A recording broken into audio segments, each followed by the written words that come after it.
हाम्रो स्याउहरू फुल्न थाले साथीहरू। यसरी फुल्दैछ यो त्रिवेणी बहुउद्देश्य कृषि फर्ममा यसै तयार भएका छन्। यसरी तपाईहरुले खेती गर्न सक्नुहुन्छ। मुनि चाहिँ बन्द लागेको छ, माथि चाहिँ अनि स्याउ छ। यसरी हामी गर्न यहाँ चाहिँ मुनि जौ, माथि स्याउ लागेको छ।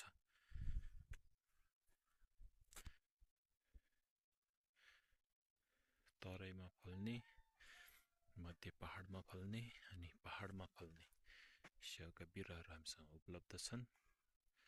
तपाईहरु सम्पर्क गर्न सक्नुहुन्छ। त्रिवेणी बहुउद्देश्य कृषि फर्म र जेएस फर्म हामीसँग छन्। हामीसँग बिरुवाको लागि सम्पर्क गर्न सक्नुहुन्छ।